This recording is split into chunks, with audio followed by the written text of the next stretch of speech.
Boa noite para todo mundo que está aqui. E antes de mais nada, né, agradecer cada uma da presença de vocês, porque sem isso não haveria motivo de estarmos cada um de nós aqui. Então, para nós é uma reciprocidade, é um carinho, é uma gratidão, é um esforço da nossa parte não é em retribuição, não é, mas é em entendimento de que o trabalho só acontece, que os projetos do plano espiritual só podem ser realizados quando a gente faz essa interação. Então, antes de mais nada, em nome de todos aqui da casa, o meu muito obrigado.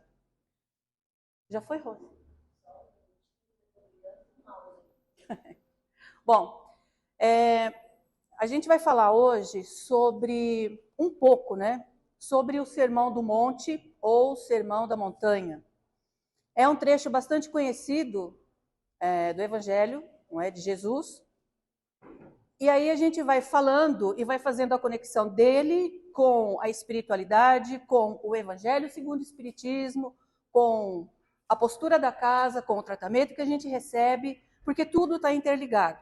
Tudo faz parte de um grande projeto maior que começou bem lá atrás com o Mestre Jesus. Não é? E é importante, então, que a gente reflita e veja que tudo aquilo que foi dito lá atrás, ele ainda serve exatamente para nós 2000 e tantos anos depois.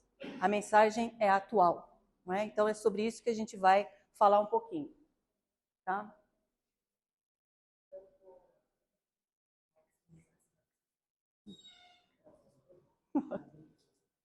Espera aí. É aqui, ó. Põe na exibição. Põe lá. Está na exibição já?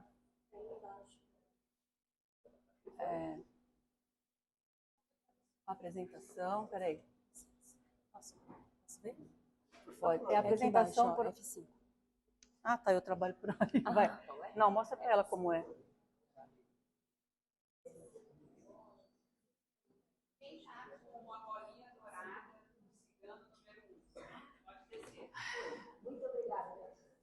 Tá vendo? Acabei de falar, né? Quer?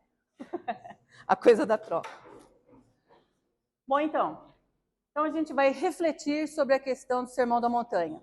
Então, para a gente começar a se situar nesse tema, o Sermão da Montanha, ele está no Novo Testamento, que é um conjunto de livros que faz parte da Bíblia como um todo. Não é? Uma parte da Bíblia é o Antigo Testamento, uma parte da Bíblia é o Novo Testamento. O que é que tem nesse Novo Testamento aqui?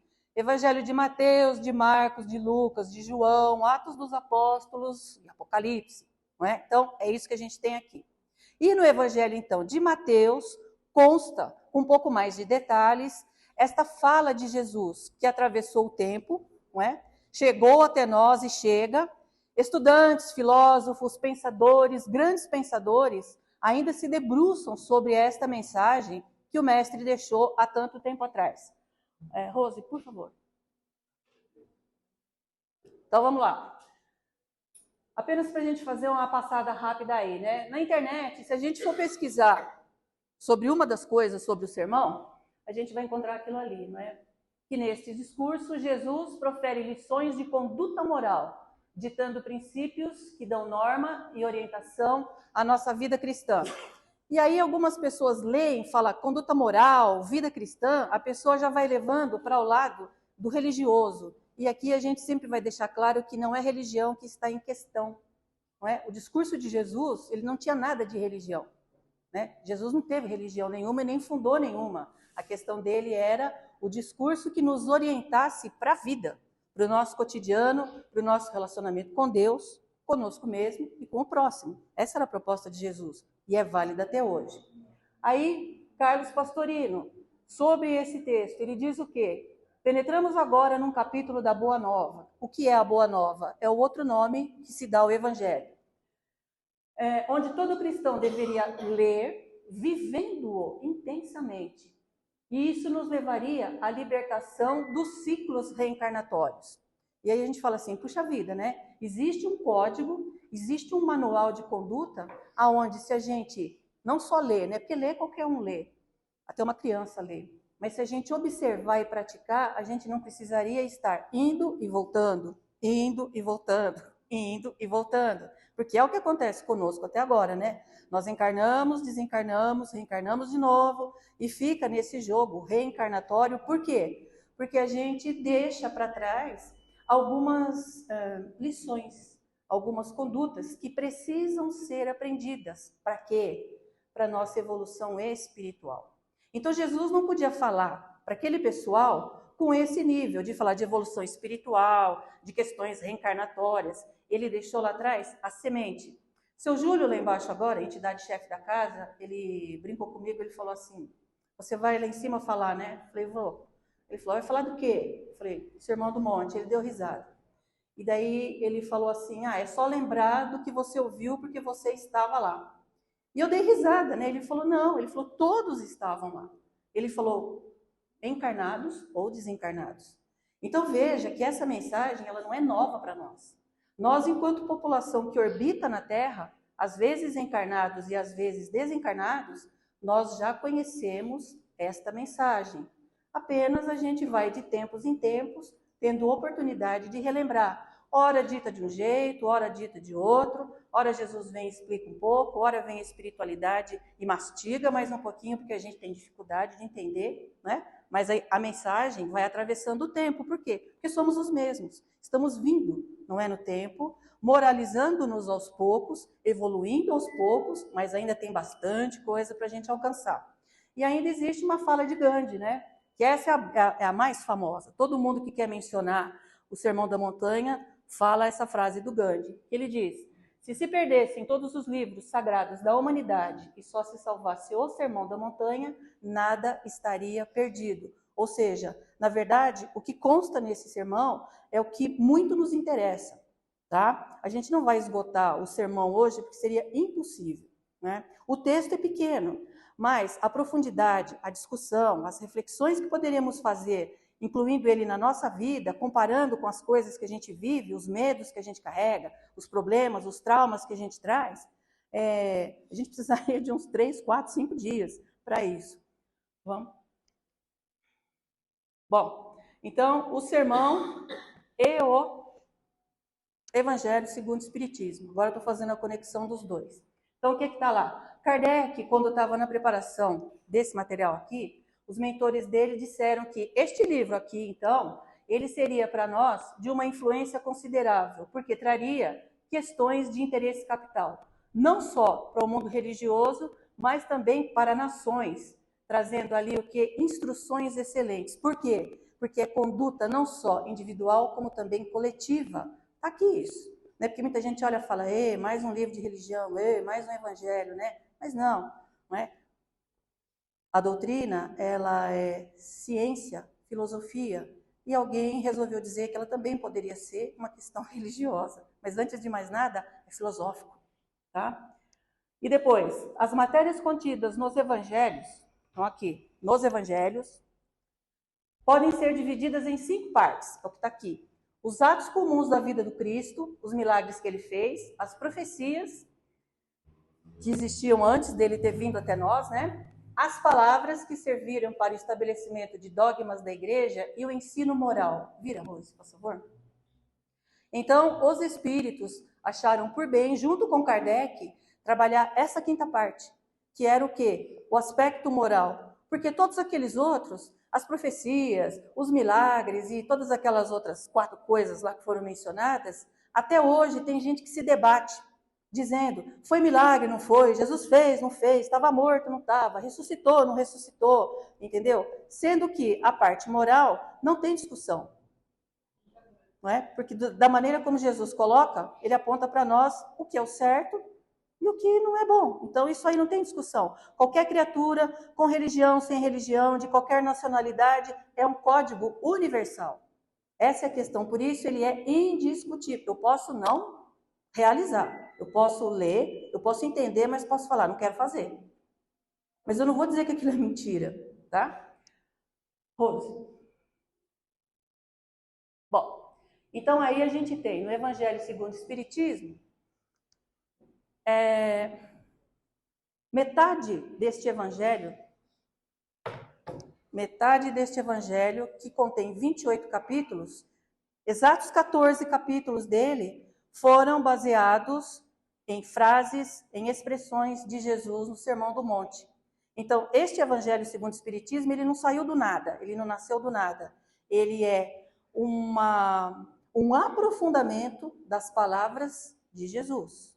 Então, veja, nada se modificou, apenas foi dito, foi ampliado mais um pouquinho, para que a gente pudesse o quê? Entender melhor, tá? Bom, aí a gente então tem, no capítulo 1, não vim destruir a lei. Esse é o capítulo 1 do Evangelho segundo o Espiritismo. Tudo que tiver em vermelhinho aí agora são títulos do Evangelho segundo o Espiritismo, baseados, formulados, pensados a partir do Sermão do Monte. Então, esse é o primeiro capítulo do Evangelho segundo o Espiritismo, para deixar bem claro para todo mundo que Jesus, ele não veio contradizer os 10 mandamentos que a gente aprendeu no catecismo. Ele não veio lá no tempo dele dizer que Moisés falou bobagem. Ele não veio dizer que o judaísmo, que era conhecido lá, estava errado. Pelo contrário, ele falou, eu vim para ajudar que tudo aquilo que foi dito se cumpra. Não é? Se cumpra. Então, ele veio ajeitando, ele veio atualizando, digamos assim, todo aquele processo que eles conheciam como a lei mosaica. E como o pessoal já estava muito afim de acabar, né, com o trabalho de Jesus, ele já veio avisando, falando, olha, não vim mudar nada, não vim substituir ninguém, nem vim dizer que Moisés falhou, porque já queriam a cabeça dele, né? Ok. Aí a gente tem no capítulo 5, bem-aventurados os aflitos. E por que agora? Eu vou fazer um parênteses aqui. O Evangelho, o Sermão do Monte, ele é muito famoso por um trecho dele chamado As Bem-aventuranças. As Bem-aventuranças é a abertura desse discurso de Jesus.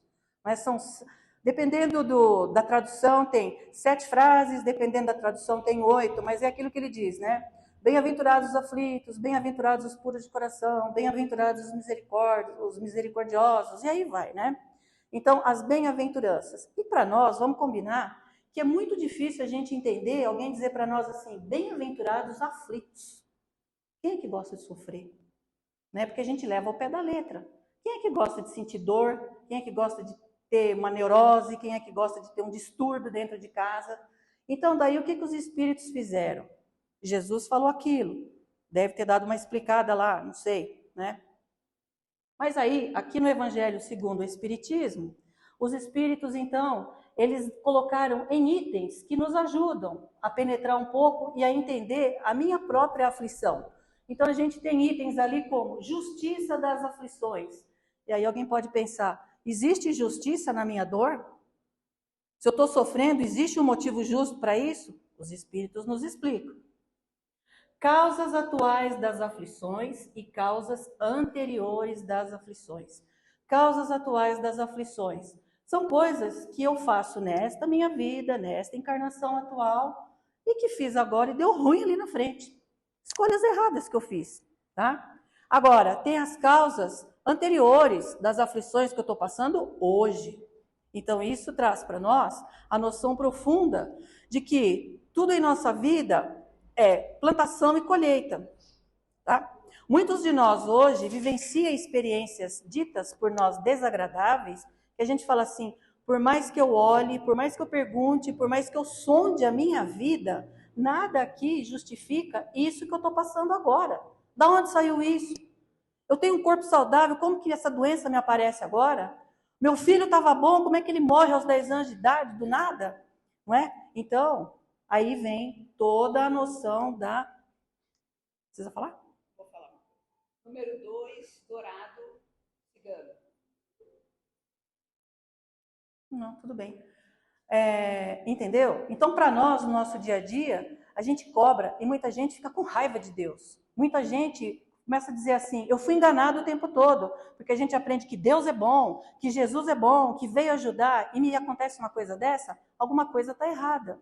Então, é essa questão, principalmente na dor que nos visita, que o plano espiritual colocou em tantos detalhes para a gente. Esse capítulo aí é o maior do Evangelho segundo o Espiritismo. Por quê? Porque a gente tem dor de todo tipo, né? Dores morais, dores emocionais, dores físicas, de todo tipo a gente é visitado por essa questão. Esquecimento do passado. Por que a gente não lembra das vidas que a gente já teve? Tem gente que fala assim, estou sendo punido e não sei porquê, estou tendo esse transtorno na minha vida e estou pagando uma coisa que eu não lembro. Porque a gente tem a mania de achar que tudo que nos acontece e que eu não gosto, eu estou pagando.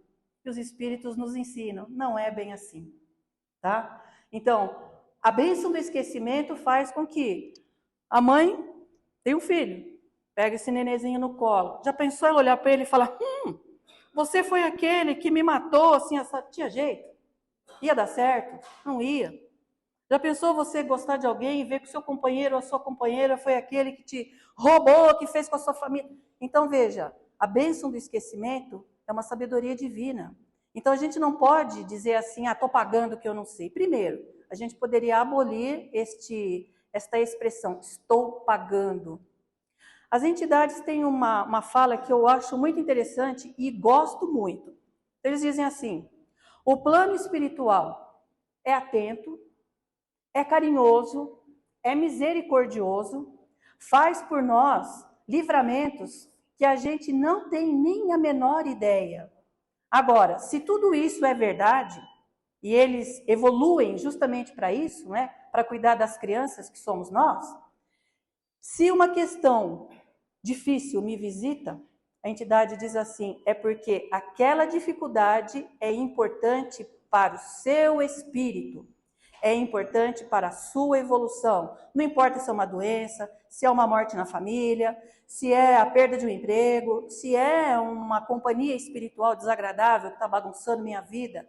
Se o plano espiritual, atento, carinhoso, zeloso, magnânimo e tudo mais, viu, constatou e deixou passar, é porque aquilo é importante para a minha evolução.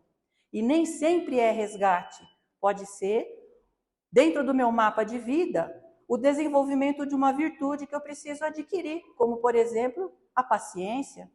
Começar a desenvolver sabedoria no viver por dificuldades que me acontecem, né? Então tem tudo isso. O plano espiritual, ele explica isso pra gente. Por quê? Porque a gente sempre reage, e normalmente de maneira negativa ao que está acontecendo, né?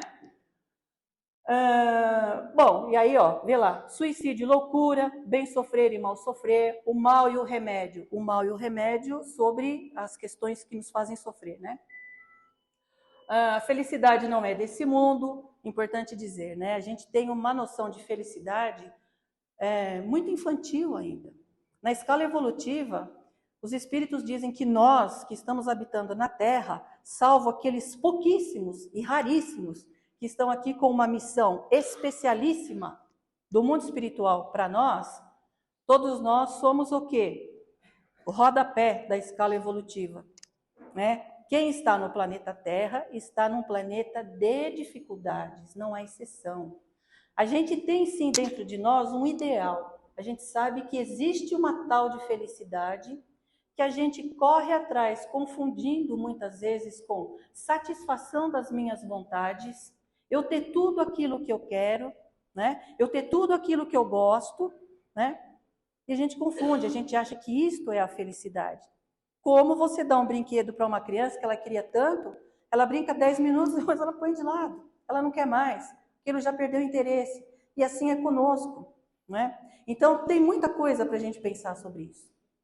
Bom, e tem lá as outras coisas, né? Ó, mortes prematuras, um homem de bem teria morrido, tormentos voluntários, a verdadeira desgraça, porque tem coisa que a gente acha que é desgraça e o mundo espiritual explica pra gente, não é bem assim. Melancolia, provas voluntárias e verdadeiro silício ou verdadeiro sofrimento, né? Então veja, não estou vendendo o livro, tá? Mas dentro deste livro a gente encontra sim muita coisa para a gente parar, refletir, porque a gente vai se reencontrar em muitos trechos dele aqui. Em muitos, né? A gente não precisa nem falar para ninguém que está lendo, mas com certeza tem alguma coisa aqui dentro que serve para mim. Capítulo 7. Bem-aventurados os pobres de espírito. Aqui Jesus então vai dizer o quanto é inútil, o quanto é prejudicial, o quanto é perigoso a gente ter o orgulho. O orgulho que ofende o outro. O orgulho que me deixa cego diante dos meus erros. Aquele orgulho que me faz achar que eu sou melhor que o resto. Aquele orgulho que me faz pisar em qualquer um e não está nem aí. não é? Porque ele falava para uma raça de orgulhosos que tinha no tempo dele, que era o pessoal dos templos, que eram os romanos, que era todo aquele pessoal que pisava e esquecia da ralé, digamos assim, como eles eram chamados, né?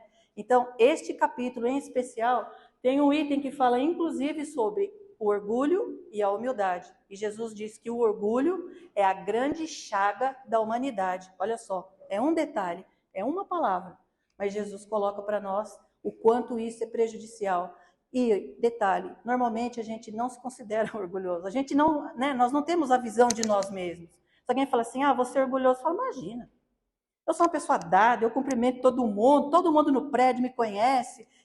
Não é disso que a gente está falando, isso é ser simpático, né? É outra coisa. Então, o estudo do orgulho é importante para nós. Por favor. Bem-aventurados os puros de coração. Eu só posso ser pura de coração se eu já entender que o orgulho me atrapalha, me deixa cego. Então Jesus diz aí o quê, não é? Deixai vir a mim os pequeninos. E a gente, né, na nossa falta de estudo do Evangelho, a gente acha que Jesus estava dizendo assim, deixa as criancinhas virem aqui sentar no meu colo, que é isso só. Não. Jesus está querendo dizer que só quando a gente conseguir tirar de nós o que nos impede de ver a verdadeira bondade, quando a gente tirar a máscara do orgulho, que nos deixa cego para a vida, para as pessoas, para os relacionamentos, é que a gente vai começar então a ter o quê? A pureza e a inocência de coração. E isso não quer dizer ser tolo, isso não quer dizer ser bobão, isso é outra coisa, né? Jesus não está falando disso. Mas ele quer dizer que a gente precisa melhorar essa nossa postura diante da vida, porque a gente acha muitas vezes que ter cabeça erguida, queixo empinado e passar por cima da vida como um trator, é isso que me faz ser feliz. E lá na frente eu vou ver que não. Tá?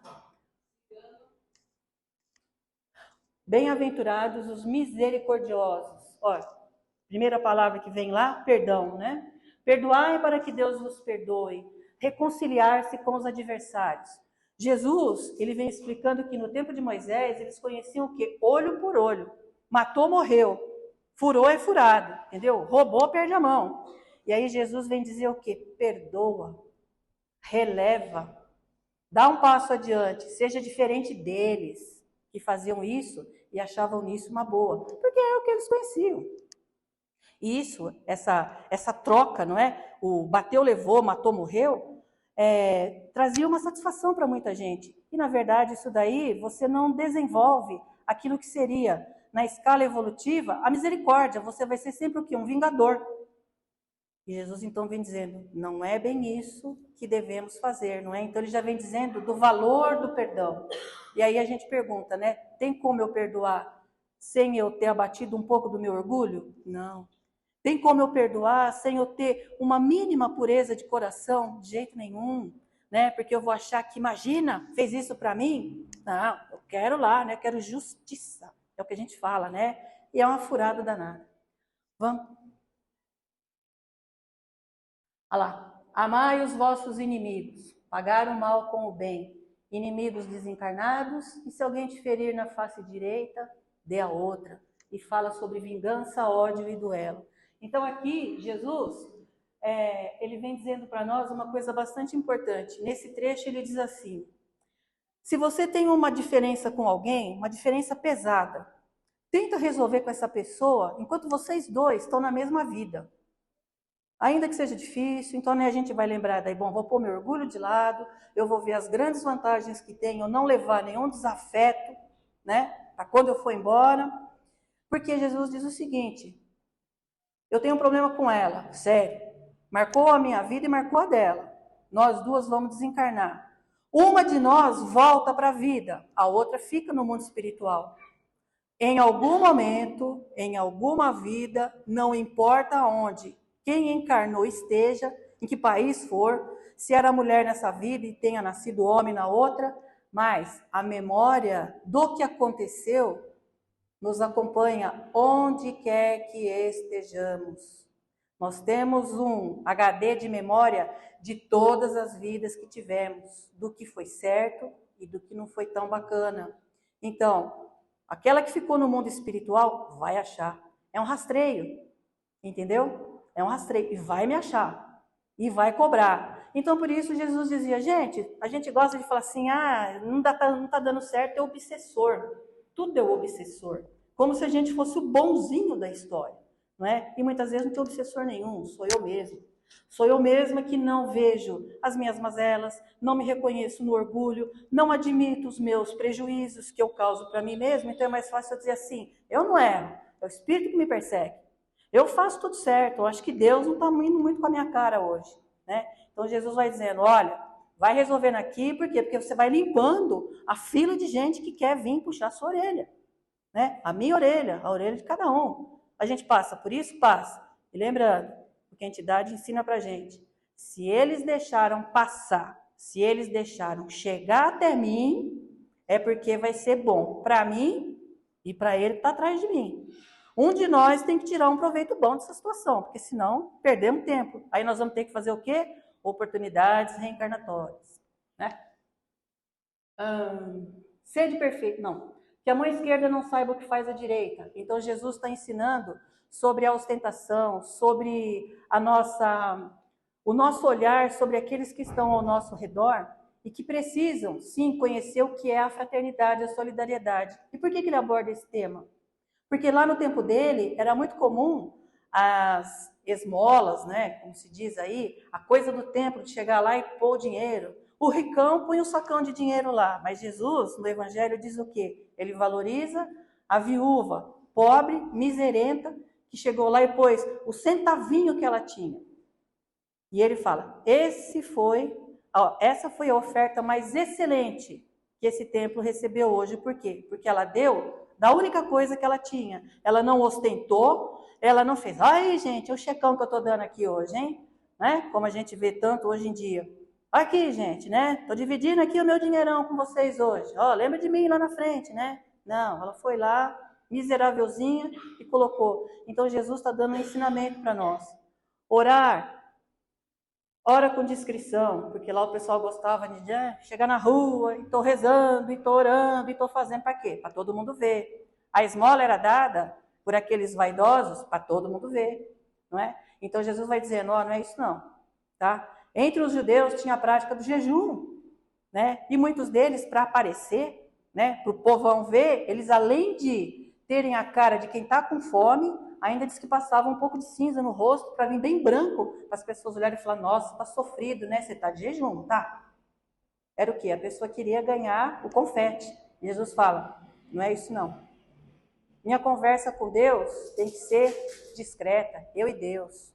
Não preciso estar em lugar nenhum, igreja nenhuma, lugar nenhum. Fecho meu olho e falo com Deus. Quero fazer a minha contribuição para o meu próximo, do jeito que for, ninguém precisa saber. Tanto que ele diz, né, que se a mão faz, a outra não precisa saber. Quer dizer, mais claro do que isso, impossível. Né? Então ele vai dando, veja, algumas normas de conduta, para a gente ir sendo um pouco melhor. Muitos os chamados e poucos os escolhidos. Aí então Jesus vem dizendo que o quanto é fácil na vida a gente ir no oba-oba, né? Porque o oba-oba, muitas vezes lá na frente, a gente vai ver as furadas que a gente entrou. Por quê? Você ser um pouco correto, você não concordar com tudo que todo mundo está concordando, né? De você lembrar daquilo que é bom e justo, socialmente falando e aos olhos de Deus também, não é o que a gente vê a maioria das pessoas fazendo muitas vezes. Mas se eu não fizer, eu vou ficar fora do grupo. Mas se eu não fizer, vão tirar um sarro da minha cara. Mas se eu não fizer, eu vou estar sendo o quê? Então eu não tenho amigo, entendeu? Estou dando um exemplo bem assim, rasteirinho, mas é para a gente entender, né? Então Jesus só vai dizendo, alerta. Quando você quiser começar a ser diferente um pouco, mas diferente para o lado bom, é fácil, vai. Vamos pensar assim, alguém que era da balada, que gostava da coisa toda e mandava bem. Bom, ele resolveu lá, ou ela, que seja, que não vai beber mais. Mas continua indo para a balada e continua saindo com o pessoal. Vamos pedir uma rodada aqui. As pessoas vão falar, como assim? Você não vai beber? Deixa de ser trouxa, é só um golinho. Então veja, né, que as próprias pessoas que estão em volta de nós não facilitam muito. Querem que você volte naquilo que você estava fazendo, que você fique no mesmo nível deles. As escolhas que a gente faz. Eu posso cair na deles ou eu posso, na boa, falar assim, ó, hoje eu não estou afim, não quero, obrigado. E aí eu dei o exemplo da bebida, mas pode ser um monte de outras coisas, tá? Vamos? falsos cristos e falsos profetas. Aí Jesus dava um alerta, não é? Sobre os faladores, né? Que vinham naquele tempo, né? Muita gente lá, era hábito entre eles, profetizando. Jesus dá um alerta dizendo o seguinte: olha, fica de olho esperto, porque profeta bom é aquele que cumpre o que ele está divulgando. Se ele não faz o que ele está falando, duvide dele, né? Por isso Jesus tinha uma autoridade moral tão profunda, porque ele, além de falar, tudo que ele falou, ele fez. Tudo. Ele não só falou, ele mostrou. Ele mostrou como fazer e ele mostrou que era possível fazer. Então, essa foi a grande diferença de Jesus, inatacável. Né? Enquanto uns vão e falam e por trás faz outra coisa, e a gente continua vendo isso nos dias de hoje, né? O cara vai, o cara fala, o cara diz o nome de Deus, o cara fala de Jesus, o cara fala um monte de coisa e saiu dali uma vida bastante questionável. Não pôr a candeia debaixo do alqueire. Bom, candeia é uma lamparina, é uma lanterna, o que a gente quiser. E o alqueire é um cesto, é um caixote, é um balaio. Então Jesus vem dizendo o seguinte: minha gente, se está num lugar escuro e eu vou acender uma luz, tem lógica eu acender a luz e pôr dentro da gaveta? Ou pôr debaixo do caixote? Então a luz serviu para quê? Para nada. Aqui ele vai dar um alerta para os discípulos dele, aquele pessoal lá, né? Porque aí ele vai falar: sois o sal da terra. Sal da terra. O sal serve para temperar, para realçar o sabor. Então sejam cada um de vocês o tempero que dá a harmonia para o outro. Brilhe a vossa luz, seja a luz do mundo, porque a luz precisa expandir a sua claridade. Então, essa mensagem serve para cada um de nós. Cansei de ouvir as entidades lá embaixo dizerem isso, né? Que a gente renega se reconhecer como alguém que pode fazer diferença no mundo que vive. Porque muitos de nós têm a facilidade de achar que é o nada. Ah, não sou nada, não estou valendo nada, sabe? Sou um zero à esquerda, que é isso, que é aquilo. Meu Deus do céu. Se não tem nenhum outro motivo para eu achar que eu valho a pena, se minimamente eu acredito em Jesus, e se minimamente eu acredito que há um Deus, né? Minimamente, então eu tenho que me reconhecer como o quê? Filho de Deus. Se alguém achar que isso é pouco, meu Deus do céu. A gente tem um corpo físico que foi conquistado pelo DNA, pelo material genético do nosso pai e da nossa mãe. Só que o que o nosso pai e a nossa mãe nos deram foi apenas, e que é muito valioso, este corpo físico. Mas quem é que está dentro de cada... a gente diz dentro para ser, né, um entendimento, mas quem é que está animando este corpo? Quem é que está fazendo com que ele funcione? Quem é que está fazendo com que ele tenha a sua vida e as suas programações? É o Espírito. E quem é que criou o Espírito? Foi meu pai? Foi minha mãe? Não, foi Deus. Então, antes da gente se sentir, desculpa o termo, uma porcaria, antes da gente cair em miséria e achar que a vida não vale a pena, que eu não sou de nada, que, olha, tá vendo? Só podia ser mesmo comigo que acontece tudo de ruim. Lembra que você é um filho de Deus. Eu sou uma filha de Deus. Hoje em dia está muito na moda a pessoa falar em coach. Acho que é assim que fala, né? Coach. Jesus foi o melhor coach que existiu. Jesus falou para o povo lá, e o senhor Júlio falou, né, que a gente ouviu tudo isso. Então, vamos lá, vamos relembrar isso. Jesus falou: sois deuses e não sabem. Olha só, por quê? Porque somos, cada um de nós tem dentro de si o DNA do divino. Poderão fazer o que eu faço e muito mais. Você quer mais motivação do que isso? Para você, sabe, repensar o seu problema, eu repensar minha vida e falar: bom, tudo bem, caí, mas vou levantar. Vou levantar porque vale a pena. Eu vou levantar porque tem uma galera espiritual que anda atrás de mim, que me observa, sabe, que quer o meu bem, que estão ali mandando energia positiva. Eu vou lá, eu vou na casa, eu tomo um passe, as entidades vão lá, conversam comigo, mas eu volto para casa, eu continuo naquele negócio, né? Naquela coisa, e pensando: eu sou assim, eu não valho nada, viver para quê? Ah, eu acordo de manhã, não sei porquê. Não estou menosprezando isso, tá? Eu estou dizendo que muitos de nós passa por situações bastante delicadas na vida. O que a gente pode parar para pensar é o quanto vale a pena a gente prolongar isso. O quanto vale a pena a gente não correr atrás e pedir ajuda para superar essa situação. Né? Jesus deu para nós os parâmetros. Hoje em dia, existe, por exemplo, casas como essa, que você pode ir lá tomar um passe. O que é um passe? É eu deixar lá na maca ou lá no pé da entidade uma coisa ruim que estava comigo, entendeu? E naquele passe que eu recebo, naquela turma da maca ali que eu estava, eu vou levar um ar fresco comigo. Mas é um ar fresco para eu, da porta para fora, abrir um espaço na minha mente e buscar um melhor para mim. Não é? É eu reconhecer que falar, bom, tudo bem. Né? Do jeito que eu estava fazendo, não está dando certo.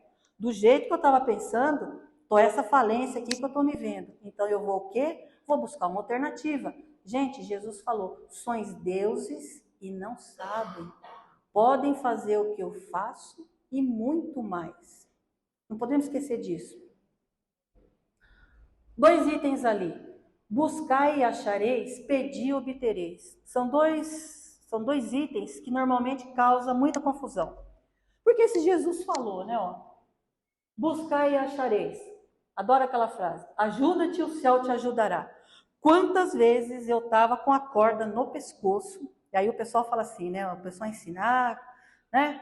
Quando você não estiver lá muito bem, você mentaliza, sei lá, mentaliza quem você quiser, mas né? Mais alto. Abre o evangelho porque a mensagem vai sair para você. E eu vou confessar. Quantas vezes aquilo saiu para mim e eu falava, mas não é isso. Eu não queria ler aquilo, eu queria ler outra coisa.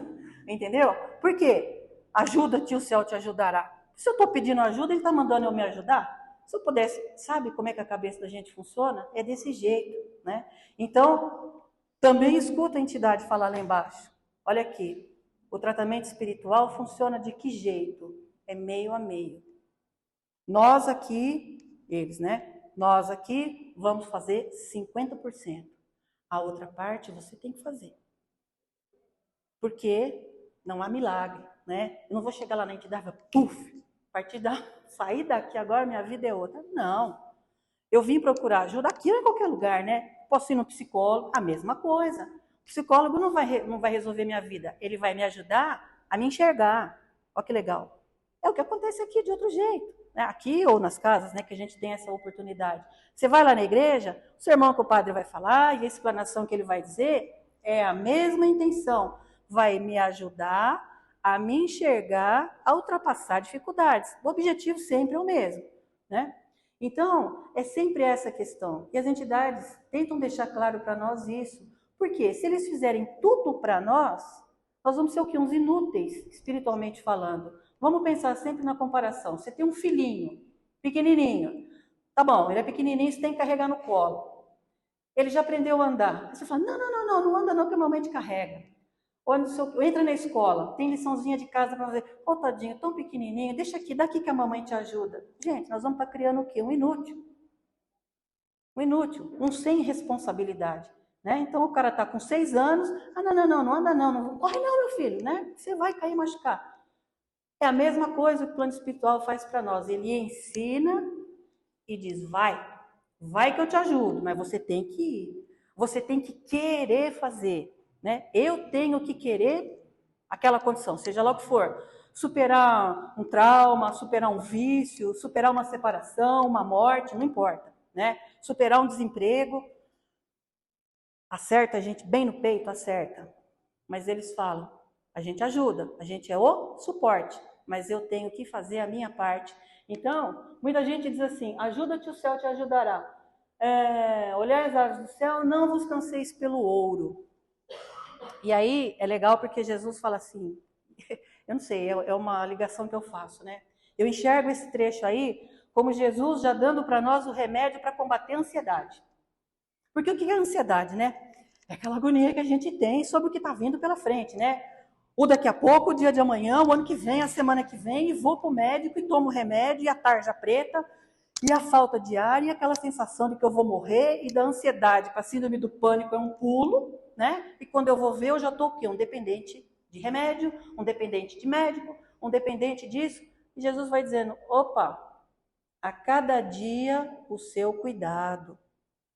Cada dia, a gente tem a nossa obrigação diária. Ele não está dizendo para a gente ser um displicente. Ele não está dizendo para a gente não ter a nossa vida organizada, porque isso também é uma questão evolutiva, né? A gente ser responsável, a gente ter compromissos e cumpri-los adequadamente. O que ele está nos dizendo é, lá no trecho, ele diz assim, que as pessoas ficam, o que eu vou comer, o que eu vou beber, o que eu vou vestir, mas não vai dar, o Natal está aí, eu não posso dar presente para ninguém, eu não vou ter uma roupa nova, o vizinho trocou o carro, mas o meu carro eu tive que vender. Sabe, coisas do cotidiano, coisas às vezes bobas, né? E que fazem com que a gente entre numa rotativa destrutiva para nós. E uma vez eu escutei uma entidade dizer o seguinte, que muitas vezes quando a gente carrega esta ansiedade, né, de querer, de fazer, de assumir, de não sei das quantas, espera um pouquinho que eu vou tossir. A garganta secou. Ele dizer, sabe o que é isso? Fruto do orgulho que você carrega. Para olhar quem você é. Para ver o que é que você quer. Para de ver, ou melhor, para ver que você quer as coisas do seu jeito, na hora que você quer, da maneira como... Então, ou seja, você, além de tudo, é um controlador. Além de ser orgulhoso, vaidoso e controlador. Quem de nós para pensar isso no momento que você está curtindo uma ansiedade?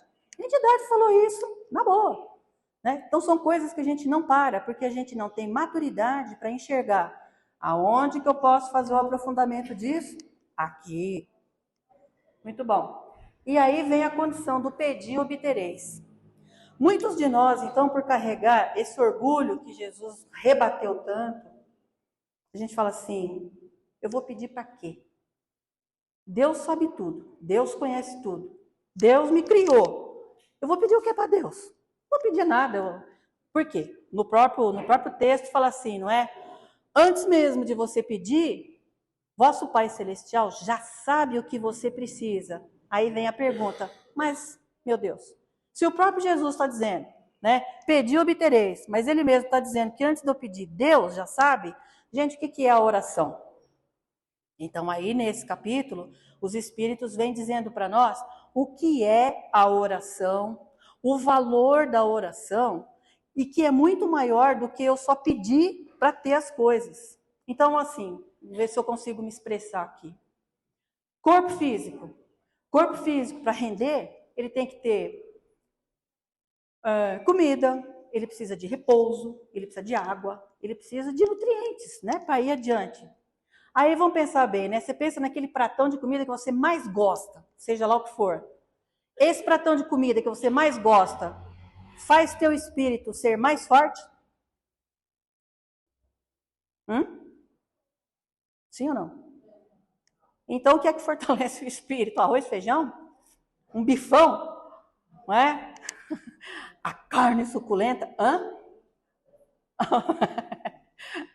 Então, né? Então, essa oração que Jesus quis dizer para nós é o seguinte, ele deixava claro, cuida do corpo, ele é muito importante, ele é o seu veículo de aprendizado, de crescimento espiritual nessa terra. Então, ele precisa, assim, de tudo de bom. O quanto melhor a gente puder cuidar do nosso corpo, é uma obrigação nossa. Não é questão de vaidade, é uma questão de obrigação. Toda máquina, para funcionar, ela tem que ter o quê? Manutenção. Ela tem que ter os requisitos necessários para funcionar. O nosso corpo não é diferente. Agora, e o meu espírito? Que também é uma unidade, não é? Integrada com essa... Ui, bati no negócio aqui. Que é integrada com esse corpo físico. Eu bati a mão aqui. Como que eu alimento esse espírito?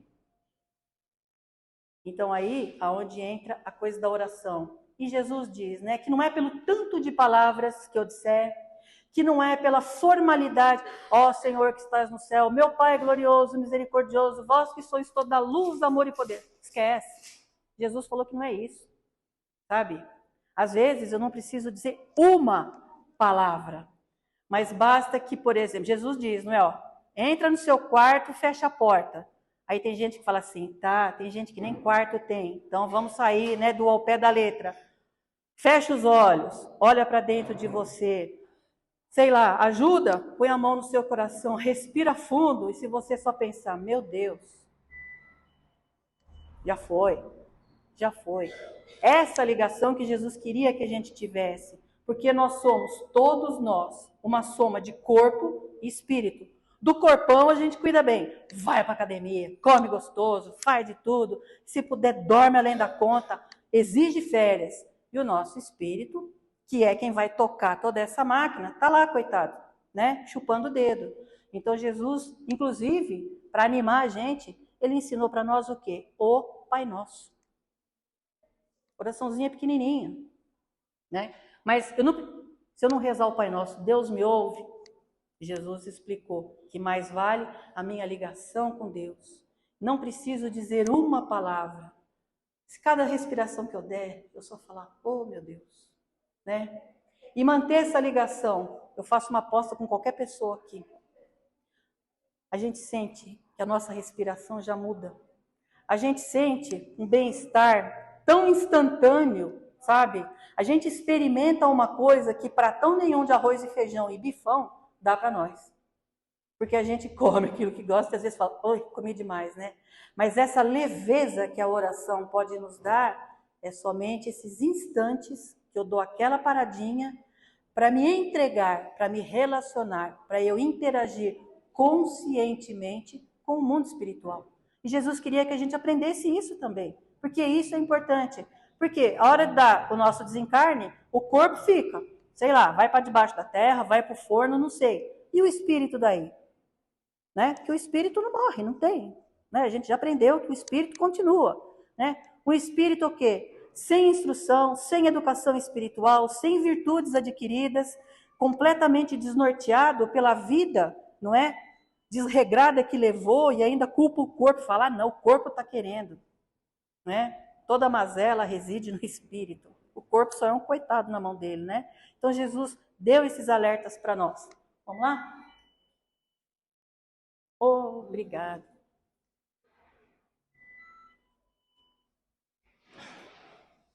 Bom, como eu falei,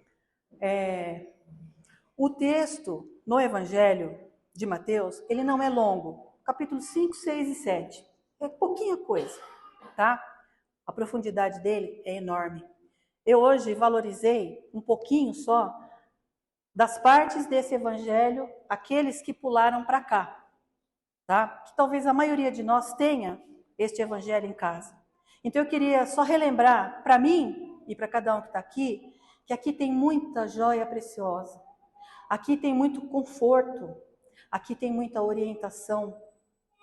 Às vezes eu estou num dia tão ruim, sabe, que eu estou querendo sumir do mapa, que eu estou querendo...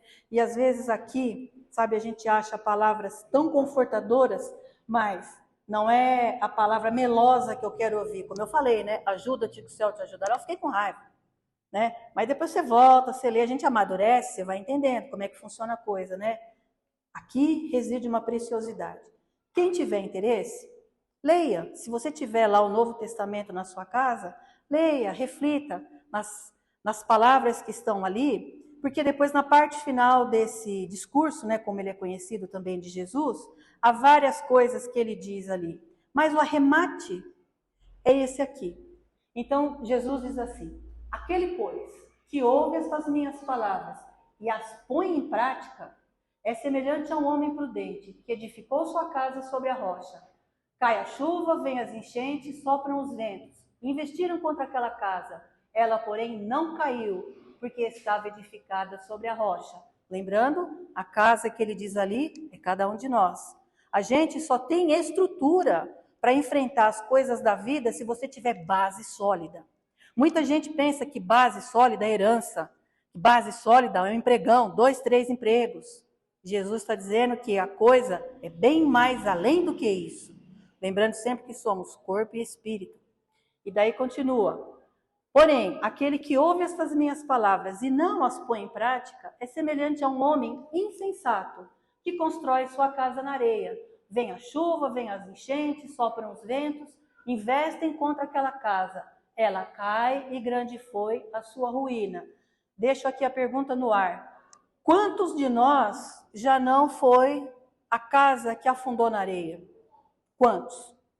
Quantos de nós já não deixou se abater por situações que nos visitaram, que acertaram a gente de maneira tão, tão profunda, que a gente falou, estou no fundo do poço. Quantos de nós?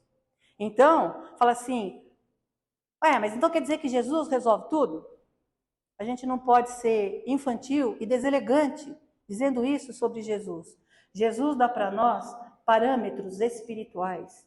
Jesus dá para nós parâmetros psicológicos. Ele dá para nós parâmetros de conduta, aonde eu me nutro e não afeto negativamente ninguém.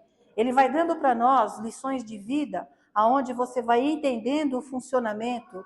E para enriquecer tudo que ele falou, os espíritos ainda completam, eles mastigam para nós situações dizendo, olha, existe um mundo espiritual assim, assim, assado, que está do seu lado para te orientar nisso, nisso, naquilo. Então veja, a gente tem aqui, conhece a proposta e começa a pôr em prática, porque daí entra o quê? A questão da fé. Mas a fé que me faz ter ação, não é a fé que me faz ficar de braço cruzado e falar, eu acredito em Deus, então beleza.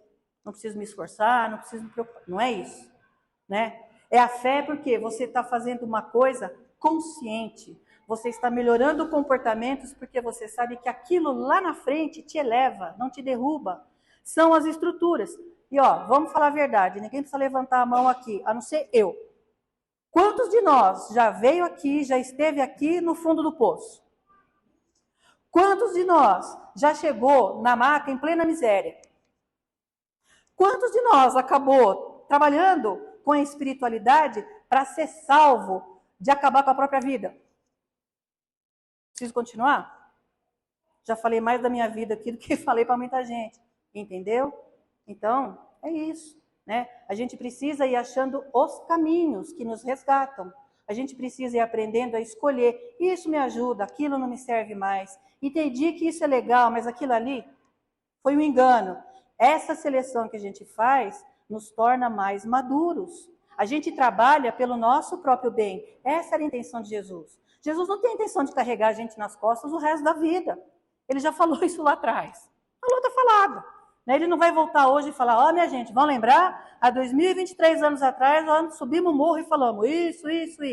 Não. Ele falou, está escrito, os filósofos falam, a mídia fala, a internet tem, está cheio de palestra na internet falando sobre o Sermão da Montanha, coisas belíssimas, mas por algum motivo, muitas vezes, como diz, né, entra por aqui e escorre por aqui. Então eu tenho que ver, é o meu orgulho que está me dificultando? É o meu apego às situações da minha vida que mesmo sabendo que vai dar errado, eu não quero abrir mão? Sei lá, aí cada um vai fazer a sua investigação, né? Vamos lá?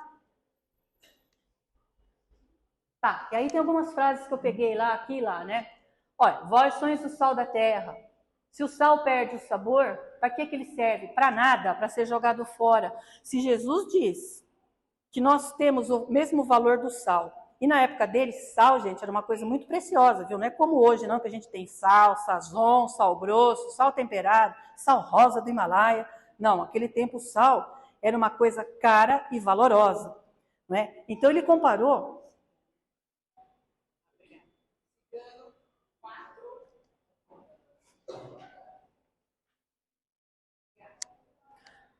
Ele comparou cada um de nós, e ele estava falando ali em especial para os discípulos, mas a mensagem ultrapassa tempo. Então nós somos as pessoas a quem também ele disse, sois o sal da terra, faz a diferença.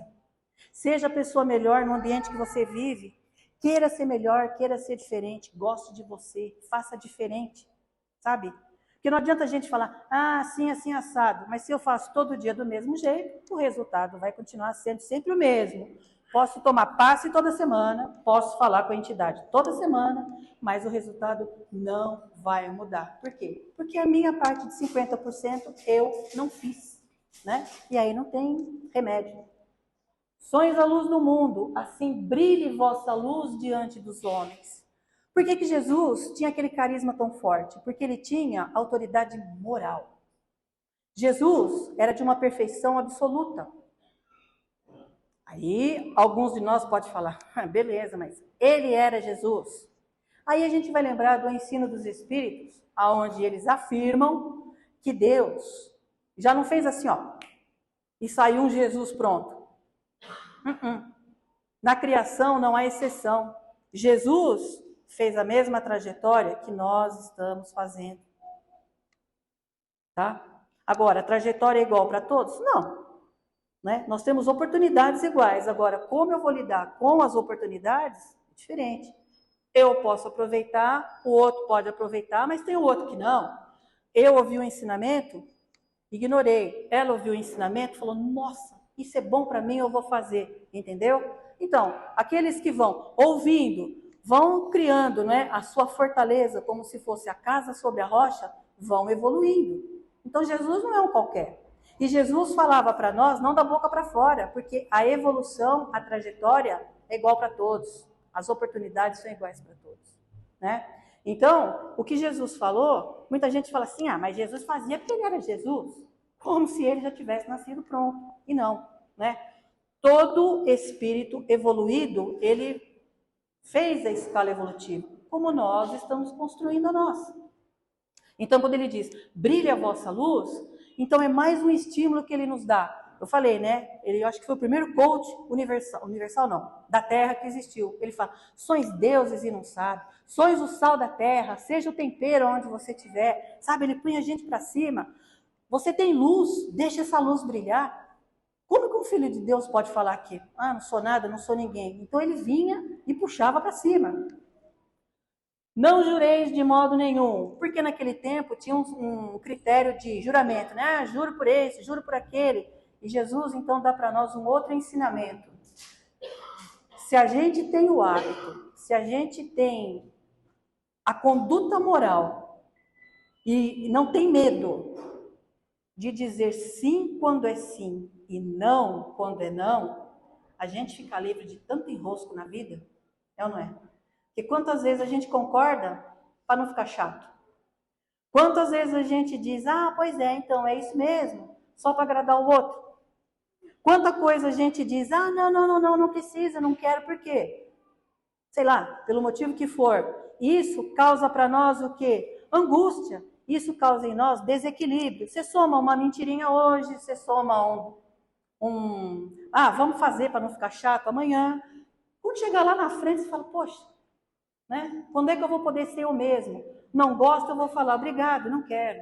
Ou eu gosto, eu vou falar, poxa, que bacana, aceito, né? Então, essa é outra dica que ele dá. Sim é sim, não é não. Isso significa o quê? Que você é uma pessoa madura e consciente daquilo que você é, daquilo que você quer e, além de tudo, sem medo de se responsabilizar pelo seu sim ou pelo seu não. Não resistais ao mal, porque aquela turma vinha da lei do olho por olho, dente por dente. Então ele fala, gente, não retruca, não rebate, não bate boca, sabe? Não seja um justiceiro, não queira levar tudo na ponta da faca, porque é o que muitos de nós faz até hoje, né? A gente pode ver no trânsito, a gente pode ver no lar, a gente pode ver nos ambientes de trabalho, o quanto o desrespeito está fluindo numa boa, e as pessoas vão se acostumando com isso, ao desrespeito, né? Então, sabe, a gente, se teve a oportunidade de acompanhar alguns casos de Chico Xavier, aonde cuspiram na cara dele, aonde bateram com o guarda-chuva na cabeça dele, aonde ele foi insultado verbalmente, que ele chorava para Emmanuel dizendo, você não está vendo o que está acontecendo comigo? Não é? Eu estava ali fazendo bem para a pessoa cuspiu na cara dele. Aí Emmanuel vai e diz, meu filho, ore por aquela pessoa, é um doente. Quem de nós já está com esse preparo, né? Poucos de nós, né? Eu não sei qual seria a minha reação, né? Mas a gente ainda estremece diante de uma afronta, vai como a gente diz. E Jesus já dizia, sabe, não enfrenta o mal com o mal, não enfrenta o mal com bate-boca, não enfrenta o mal com, se eu pudesse agora eu pegava e esganava. Por quê? Porque isso faz mal para mim. O outro às vezes nem sabe que eu estou sentindo tudo isso, sabe? A mulher que cuspiu na cara de Chico Xavier saiu feliz, ela fez o que ela quis, saiu bem da vida, né? Para ela não foi nada aquilo. Então, dá quem te pede, tal. E aqui a grande coisa, né? Amai vossos inimigos, fazei bem aos que vos odeiam, orai pelos que vos maltratam e perseguem. Acho que essa é a grande lei de Jesus, né? É essa a condição, esse é o ensinamento talvez maior, né? E eles dizem que a regra de ouro de Jesus é Faça ao outro sempre o que você quer que seja feito para você. Sempre. Fazer ao outro o que você quer para você. Então, esse é o ensinamento profundo que Jesus deixa para nós. Não podemos servir a Deus e a riqueza, por quê? Porque muita gente, em nome do dinheiro, de correr atrás do dinheiro, de fazer tudo por dinheiro, esqueceu do seu teor espiritual, né? Porque Jesus dizia, aonde você põe a sua mente, o seu coração, ali está todo o seu ser, né? Então, ele dava para nós um alerta. Portanto vos digo, não vos preocupeis por vossa vida, pelo que vai comer, pelo que vai vestir. A vida não é mais que o alimento e o corpo não é mais que a veste? A gente aqui então já deu uma pincelada sobre isso, né? Lembrando que ele não está querendo dizer para a gente ser um displicente. Jesus falou que não é para me preocupar, então tudo bem. Não preciso esquentar minha cabeça, não preciso ficar preocupado se eu vou ter salário ou não, se eu vou vender o produto, não é isso. Né? Precisamos ter bastante cuidado na medida que a gente vai dar no que lê, tá? Não vos aflija, né? Comeremos e beberemos, tá? Buscai primeiramente as coisas do reino de Deus. Outra coisa que a gente aprende, reino de Deus, minha gente, é um lugar geográfico aí para cima? Mais um pouco para lá, mais um pouco para lá, ou será que é um pouco mais para lá? A gente vai aprender ao longo do tempo, os Espíritos nos ensinam que o reino de Deus está dentro de nós. Cada um de nós é possuidor do reino de Deus. Olha que maluco, né? A gente achava que o reino de Deus era morrer e ir para o céu. Se você fosse malzinho, você morria e não ia para o reino do céu, você ia para o reino do inferno. E aí então a gente vai entendendo e aprendendo que este reino de Deus do qual Jesus falava era a paz que nós tanto precisamos. É a paz que os espíritos esclarecidos, sábios, benfeitores, carregam com eles. Isso é conhecer o reino de Deus. E ele queria que a gente trabalhasse para essa conquista. Bom, não julgueis e não sereis julgado. Quem já julgou? Porque do mesmo modo que julgardes, sereis julgado. E com a medida que medir, sereis medido. Eu digo, Senhor, né? Senhor. É complicado isso, né? Então ele fala, olha aí, minha gente, né? Porque tudo que vai, volta. Isso é uma coisa que a gente aprende também. Tudo é causa e consequência, né? Mas a gente não, a gente olha aqui e fala, tinha que fazer, mas tinha que não sei o quê, mas tá vendo? É aquela pessoa fazer, vira um hábito na nossa boca, o julgamento, a comparação, a expectativa, né? O outro faz, o outro não fez, o outro comeu, não comeu, né? Porque olha o cisco que está no olho do seu irmão e não vê a trave que está no seu. É mais ou menos isso, né? Que Jesus pudesse falar com a linguagem nossa, dizer assim, ó minha gente, cuide da sua vida, esquece a vida do outro. Porque a gente é perito em resolver o problema alheio, resolver a vida do filho, dar pitaco na nora, querer educar o neto, querer dizer do colega de trabalho que o meu serviço é melhor que o dele, né? Quando Jesus está dizendo, você não erra? Tudo seu está certo? Como é que é? Você é o bonzão da história? Então ele está dizendo aí, né? Cuidado, para com isso, né? Bom, pedi-vos será dado, batei-vos serás aberto e tal. Aqui a gente aprende o quê? Os espíritos sempre reforçam isso para a gente. Não existe oração sem resposta. Pode não ser a resposta do jeito que eu quero, como o exemplo que eu dei. Eu busquei uma resposta aqui e a resposta falou assim, ajuda-te, o céu te ajudará. Fiquei louca, né? Então, assim, mas a resposta sempre vem na forma de um conforto, na forma de uma força para uma superação que eu preciso. E às vezes a gente sim consegue exatamente o que pediu, tá? E não vamos entrar no mérito aqui do porquê que eu consigo e ela não, ou vice-versa. Nós duas pedimos a mesma coisa, por que o dela veio e o meu não veio? Temos trajetórias individuais, temos merecimento diferente, temos experiências a serem vividas em momentos diferentes. Então, muita gente entende que o pedir obtereis, eu quero, bati meu pé, eu quero. E não é assim. Bom, tudo o que quereis que os homens vos façam, fazei vós a eles. Esta é toda a lei e todos os profetas. E aí eu terminei dizendo que há muito mais, né? Há muito mais. Então, este discurso, este sermão da montanha, ele é um tratado filosófico de ética moral, que quando a gente tiver a maturidade espiritual, a consciência necessária, a gente vai incorporando essas dicas de Jesus para a nossa vida. E se vocês prestarem atenção em oportunidades de conversa com as entidades, vocês vão reconhecer que muito do que eles nos dizem faz parte deste sermão. Muito do que eles nos dizem. Por quê? Porque é a lei espiritual magna, é a lei do amor. Então as entidades, elas nos aconselham sim, baseadas neste esquema, neste sermão da montanha, que é famoso pelas bem-aventuranças, mas que além delas tem muito mais coisa. Então aqui eu me despeço e agradeço a oportunidade, a paciência de me ouvir e até uma próxima vez, tá bom? Muito obrigada.